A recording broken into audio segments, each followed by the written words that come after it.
नमस्कार दोस्तों, जैसा आप जानते हैं एसएससी के सीएचएसएल का नोटिफिकेशन जारी हो चुका है। इससे जुड़े हुए लगातार कई सारे डाउट्स आप लोग पूछ रहे थे, तो आज के इस वीडियो में पूरी इंफॉर्मेशन में दूंगा। फॉर्म कब से भरे जाने हैं, एज क्या है, योग्यता क्वालिफिकेशन क्या है, एग्जाम के पैटर्न में जो सबसे बड़ा बदलाव हुआ है उसको बहुत आसान भाषा में समझेंगे, सिलेबस क्या है, सारी चीजों पे बात करेंगे। फॉर्म भरते समय फोटो का विशेष ध्यान रखना है, तो एंड तक पूरा वीडियो देखिए। हर बात बहुत अच्छे से आप समझ जाएंगे, वो भी कम समय में और एकदम आसान भाषा में। आइए करते हैं शुरुआत। देखिए, सबसे पहली बात करते हैं कि फॉर्म भरना कब से स्टार्ट हो रहा है। तो फॉर्म भरना स्टार्ट हो रहे हैं 6 दिसंबर से, मतलब स्टार्ट हो चुके हैं, और अंतिम तिथि जो है वो है 4 जनवरी। तब तक आप फॉर्म भर सकते हैं। इस बार सीएचएसएल के एग्जाम में टीयर 1 टीयर 2 यानी प्री और मेंस जैसा सिस्टम हो चुका है। यहां पर आप देख सकते हो टीयर 1 जो होना है वो फरवरी मार्च में होना है, लेकिन उसकी डेट अभी तय नहीं की गई है। यानी आपके पास लगभग 3 महीने के आसपास का समय है। पेपर बहुत ज्यादा हाई लेवल का नहीं होता है, लेकिन सिलेबस काफी बड़ा है, चीजें आपको सारी पढ़नी पड़ेंगी। जो सीजीएल की तैयारी कर रहे हैं उनके लिए तो कुछ भी नया नहीं है, क्योंकि जो भी चीजें हैं वो एज इट इज है और पैटर्न सब वही है, विषय आपको वही पढ़ने, थोड़ा सा मार्किंग सिस्टम और बाकी चीजों में चेंजेस किए गए। और जो इसके बाद टीयर 2 होना है उसके बारे में कोई जानकारी यहां पर नहीं है। इसके बाद बात करते हैं, इस बार लगभग 4500 वैकेंसीज है, 4500 वैकेंसीज है, और वैकेंसीज बाद में और बढ़ जाती है। तो 4500 पद है। जिनको नहीं पता है उन्हें मैं बता दूं कि सीएचएसएल जो है 12th लेवल बेसिस पर एक एग्जाम होता है। इसमें आपको डायरेक्ट सेंट्रल गवर्नमेंट में गवर्नमेंट जॉब मिलती है। और अलग अलग जो हमारे विभाग होते हैं उसमें बेसिकली क्लेरिकल लेवल होता है, असिस्टेंट लेवल, क्लर्क लेवल के जो पद होते हैं, मंत्रालय हो या सरकारी हमारे जितने भी विभाग हैं, उनमें आपको इससे सरकारी नौकरी मिलती है। तो केंद्र सरकार में आपको काम करने का मौका मिलता है, अपॉर्चुनिटी काफी अच्छी है। चलिए, एज की बात करें तो मिनिमम एज है 18, मैक्सिमम एज है 27 ईयर्स, और ये कैलकुलेशन 1 जनवरी 2022 के हिसाब से किया जाएगा। बाकी फिर कैटेगरी वाइज एज रिलैक्सेशन आपको मिलेगा। फिर बात करते हैं स्कीम ऑफ एग्जामिनेशन की। अच्छा, मैं आपको बता दूं कि इसमें केवल 12th पास मांगा जाता है। आपका अगर 12वीं कंप्लीट हो गया है तो आप इसका फॉर्म भर सकते हैं। इस बार जो सबसे पहले आपका होना है टीयर 1, जिसमें आपको 3 से 3.5 महीने मिल रहा है। इसके बाद होगा आपका टीयर 2। टीयर 1 जो है वो केवल क्वालिफाइंग है, और पूरा जो सिलेक्शन है वो आपके टीयर 2 पे डिपेंड करेगा। तो देखिए, ये जो आपका टीयर 1 है जो क्वालिफाइंग है, इसको समझ लेते हैं। 4 विषय आपके रहेंगे, इंग्लिश रहेगा, जनरल इंटेलिजेंस यानी रीजनिंग रहेगा, क्वांटिटेटिव एप्टीट्यूड बेसिक रहेगा यानी मैथ्स रहेगा वहां पे, और जनरल अवेयरनेस जिसके अंदर current affairs, static GK, history, geography, polity, सारे विषय यहां पे आ जाएंगे। हर सेक्शन से 25 क्वेश्चन रहेंगे, यानी टोटल 100 क्वेश्चन रहेंगे। 1 घंटे का समय आपके पास रहेगा। हर क्वेश्चन 2 नंबर का रहेगा, और 0.5 की नेगेटिव मार्किंग रहेगी। आपको मार्क्स इनमें अच्छे लाना है, लेकिन ये क्वालिफाइंग नेचर का है, मतलब इसके आधार पे बाद में कट ऑफ इसका तय होगा।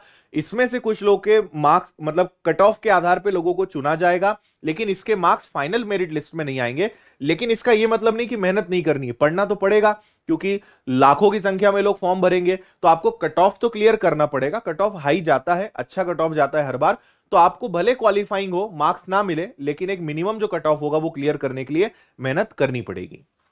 ठीक है। इसके बाद आपको जो मैं बता चुका हूं, 0.5 की नेगेटिव मार्किंग रहेगी, ऑब्जेक्टिव पेपर रहेगा पूरा। इसके बाद में भी 2 महीने 3 महीने के बाद आपको बुलाया जाएगा टीयर 2 के लिए, यानी मेंस के लिए।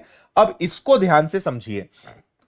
इस मेंस के अंदर 2 चीजें हैं, कुछ के मार्क्स मिलेंगे, कुछ क्वालिफाइंग है। सबसे पहले एक तो बड़े खतरनाक खतरनाक शब्द आए हैं, सेशन 1, सेशन 2, फिर सेशन के अंदर सेक्शन, सेक्शन के अंदर मॉड्यूल्स, मॉड्यूल्स के अंदर सब्जेक्ट्स। 4 चीजें यहां पे हैं। तो देखिए, सबसे पहले 2 सेशंस आपके पास रहेंगे, सेशन 1, सेशन 2। सेशन 1 जो है ये 2 घंटे 15 मिनट का रहेगा आपका, और इसके अंतर्गत क्या होना है इसको डिटेल में समझते हैं, क्योंकि इसके मार्क्स आपको मिलेंगे। ठीक है भाई। तो सेशन 1 में 2 अलग अलग सेक्शंस हैं, जिसमें सारे विषय आ जाएंगे। जो आपका सेक्शन 1 है, ठीक है, जो आपका सेक्शन 1 है, इसमें मैथ्स और रीजनिंग, जनरल इंटेलिजेंस, यानी मैथ्स और रीजनिंग के 30-30 क्वेश्चन रहेंगे। 3-3 नंबर का एक क्वेश्चन रहेगा, इसलिए यहां नेगेटिव मार्किंग 1/3 है। 180 नंबर का आपको यहां मिलेगा। 1 घंटा आपको हर सेक्शन के लिए यहां पे मिलेगा, है ना। तो 1 घंटा आपको इसके लिए मिलेगा, और 1 घंटा आपको इसके लिए मिलेगा, ये बात आप ध्यान रखना। सॉरी, यहां पे थोड़ा सा आपको, हाँ, 1 घंटा मिलेगा। अब यहां पे सेक्शन 2 रहेगा, ये सब एक ही दिन होगा, इसमें इतना कंफ्यूजन है कि पता नहीं एक दिन होगा कितने दिन चलेगा, सब एक ही दिन एक ही सिटिंग में आपका सारा पेपर होने वाला है, ये ध्यान रखना। फिर आपका इंग्लिश का और जनरल अवेयरनेस का सेक्शन खुल जाएगा, इसमें 40 और 20 यानी 60 क्वेश्चन रहेंगे। जैसा भी सीजीएल में चेंजेस किए थे ना, वही पैटर्न अपनाया है, क्वेश्चन थोड़े ऊपर नीचे करें संख्या में और कुछ नहीं है। यहां भी आपका 180 नंबर का पेपर रहेगा। ठीक है भैया, ये हो गया आपका 2 घंटे। तो 1 घंटे में ये 2 विषय करने हैं, 1 घंटे में ये 2 विषय करने हैं, 2 घंटे आपके हो गए। और आपकी जो फाइनल मेरिट लिस्ट है वो इन्हीं के आधार पे तय होगी, इन्हीं के अंकों के आधार पे आपका सिलेक्शन होगा या नहीं होगा, ये तय होगा। इसके बाद जो आपका नेक्स्ट है सेक्शन 3, इसमें 15 नंबर है, इसके भी मार्क्स मिलेंगे। ठीक है, 15 नंबर आपके यहां पर है कंप्यूटर के। ठीक है, लेकिन इसमें जो है हर प्रश्न 3 नंबर का, 45 नंबर का ये आपका रहेगा। 15 क्वेश्चन यहां पे आपके रहेंगे, 15 मिनट्स इसके लिए मिलेंगे। तो 2 घंटे प्लस 15 मिनट सारी चीजें। तो अब आपको मेंस के लिए, टीयर 2 के लिए maths, reasoning, English, computer, current affairs, strategy के सब पढ़ना पड़ेगा, है ना, ये चीज हो गई। अब जो आपका सेक्शन 2 आएगा ना, इसमें दोनों चीजें क्वालिफाइंग है। ठीक है, मतलब आपको इसमें मार्क्स नहीं लाना है, लेकिन बिना मार्क्स के काम भी नहीं चलेगा, है ना। तो यहां पे स्किल टेस्ट और टाइपिंग टेस्ट है। तो कुछ पदों के लिए स्किल टेस्ट होती है, कुछ के लिए यहां पे टाइपिंग टेस्ट होता है, और ये क्वालिफाइंग है। स्किल टेस्ट जैसे डेटा एंट्री ऑपरेटर जो होते हैं उनके लिए स्किल टेस्ट यहां पे रहेगा, तो आपके 15 मिनट का समय मिलेगा। टाइपिंग टेस्ट है, जो लोअर डिविजनल क्लर्क या असिस्टेंट लेवल के जो एग्जाम पद होते हैं उनके लिए 10 मिनट का समय मिलेगा। तो ये क्वालिफाइंग है, डिपेंड करेगा आप किस पद के लिए आपको बुलाया जा रहा है, या आपने क्या प्रेफरेंस दिया है, या मार्क्स किस आधार पे हैं। तो ये सारी चीजें हैं। अब और थोड़ी सी क्लैरिटी ले आते हैं। तो आपको जैसा मैंने कहा कि एक आपका सेक्शन 1 है जिसके अंदर 2 मॉड्यूल्स हैं। आपको मैं कहूंगा कि कंफ्यूज मत हो, आप तो समझो मैथ्स पढ़ना है, रीजनिंग पढ़ना है, इंग्लिश पढ़ना है, जनरल अवेयरनेस पढ़ना है ना। इसके अलावा कंप्यूटर नॉलेज टेस्ट है और आपका स्किल टेस्ट, टाइपिंग टेस्ट है। ये 2 अलग अलग आपके हो गए। अब यहां पर भी कंप्यूटर नॉलेज जो टेस्ट है और ये है, ये दोनों क्वालिफाइंग है।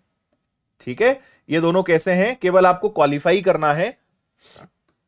ये भी कहीं पे आगे लिखा हुआ होगा, उसको भी समझ लेते हैं, है ना। ये देखो, computer knowledge test is mandatory but qualifying in nature. मतलब कंप्यूटर का जो टेस्ट होगा वो भी आपका क्वालिफाइंग होगा।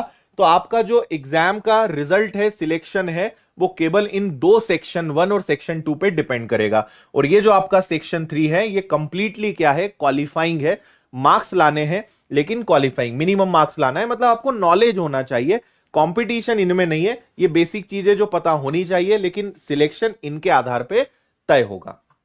क्लियर है इतनी बात? यहां तक सारी बातें आपको समझ में आ गई होंगी, कोई दिक्कत परेशानी यहां तक?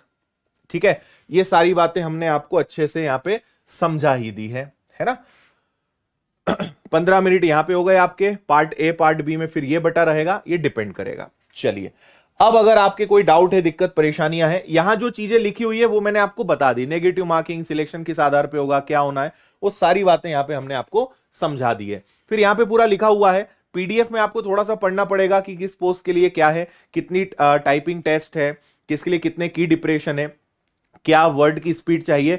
टाइपिंग के बारे में मैं एक चीज आपसे कहूंगा कि जो यहां पे चाहिए होता है करीबन 1.5 से 2 महीना, कुछ बच्चों को 3 महीने, मतलब 2-3 महीने का समय लग जाता है टाइपिंग की या डेटा एंट्री की एक अच्छी स्पीड लाने में। कंप्यूटर पे सारा मैटर लिखा होता है, आपको देख के उसको टाइप करना होता है। लगभग 2 से 3 महीने का समय लगता है। अगर आप थोड़ा थोड़ा समय भी देना चालू कर दें तो आप उसको सीख सकते हो, कोई बहुत बड़ी ऐसी परेशानी नहीं है। फोटो की बात करते हैं तो देखिए, आपका फोटो एकदम सिंपल होना चाहिए, जिसमें आप सामने देखें, कोई चश्मा ना हो, बैकग्राउंड क्लियर हो, कपड़े अच्छे प्लेन हो, है ना। इन्होंने सारे सैंपल्स दिए हुए हैं, ध्यान रखिए कि इस प्रकार की आपकी फोटो ना हो कि टोपी पहनी है, चेहरा आधा है, कलर कुछ चेंज हो गए, है ना, ब्लर है, या फिर आपका इस तरीके का है, गॉगल्स पहने, उल्टी फोटो हो गई, छोटी फोटो हो गई, चश्मा पहनी हुई है बहुत छोटी, इधर उधर देख रहे हो, तो ये सारे केसेस में आपकी फोटो जो है रिजेक्ट कर दी जाएगी, ये ध्यान रखना। तो फोटो सिंपल होनी चाहिए। कई बार बच्चे बस इस गलती के कारण जो है उनका फॉर्म रिजेक्ट हो जाता है, तो इसका विशेष रूप से ध्यान रखें आप, ठीक है। अब अगर आपको इसकी तैयारी करनी है तो विनर्स की ऐप पर CHSL का कंप्लीट प्री प्लस मेंस का बैच लॉन्च हो चुका है। 1499 में आपको सारे विषय बहुत शानदार तरीके से मिल जाएंगे। हर विषय के एक्सपर्ट फैकल्टीज के द्वारा आपको सारी चीजें पढ़ाई जाएंगी। तो अगर आप चाहें तो CHSL का बैच ले सकते हो। इसमें आपको सारी क्लासेस वीडियो को डाउनलोड करके देखना, मटेरियल, टेस्ट, नोट्स, PDF सब चीजें आपको इसके अंदर सिस्टमेटिक मिल जाएंगी। तो विनर्स की ऐप डाउनलोड करके आप इसको देख सकते हो। और इसके लिए कई सारी हम क्लासेस भी लगाएंगे YouTube पर। तो ये SSC की अपनी एक स्पेशल चैनल है, इस पे CHSL की क्लासेस शुरू होने वाली है। आप सभी चैनल को सब्सक्राइब कर ले, एक तो वो जिस पे आप अभी देख रहे हो, और इस SSC वाली स्पेशल चैनल पर इसकी क्लासेस भी लगने वाली हैं, तो आप इसको भी देख लीजिएगा, है ना। और ये जो नोटिफिकेशन है, अब देखिए सिलेबस की बात रह गई अपनी। सिलेबस में क्या होगा, टॉपिक सारे SSC ने दिए हुए हैं, पढ़ना आपको सब कुछ है। अरिथमेटिक एडवांस मैथ्स में आता है, पूरी लिस्ट उन्होंने दी हुई है। उसकी PDF में टेलीग्राम पे डलवा दूंगा। आप बोलोगे तो अलग से सिलेबस का एक वीडियो बना देंगे, क्योंकि टॉपिक सब वही है। प्री मेंस में टॉपिक वही रहेंगे, लेवल का थोड़ा सा डिफरेंस रहेगा। तो PDF में आप पढ़ लीजिएगा। अगर आप चाहते हो कि नहीं सिलेबस पे सर एक अलग से वीडियो बनाइए, तो आप कमेंट करके मुझे बताना। इसकी जो PDF है हमने टेलीग्राम पे शेयर कर दी थी पहले ही, तो आप उसको डाउनलोड करके सिस्टमेटिक सारी चीजें उसमें और पढ़ सकते हो। थोड़ी सी मेहनत आप और करोगे तो आपको समझ में भी आएगा, क्योंकि सिलेबस काफी सारी चीजों में दिया हुआ है, आप उसको देख लेना। लेकिन पढ़ना सब है, ये आप ध्यान रखिए। हर विषय में सारी चीजों का अच्छा नॉलेज लेना पड़ेगा, मेहनत करनी पड़ेगी। आने वाले जो 2-4 महीने हैं उसमें आपको बहुत डेडिकेशन के साथ लगना पड़ेगा, अगर आप इस एग्जाम को निकालना चाहते हैं तो फिलहाल इस वीडियो को यहीं एंड करते हैं। उम्मीद करते हैं सारी चीजें आपको समझ में आ गई होगी। बहुत बहुत धन्यवाद। जय हिंद।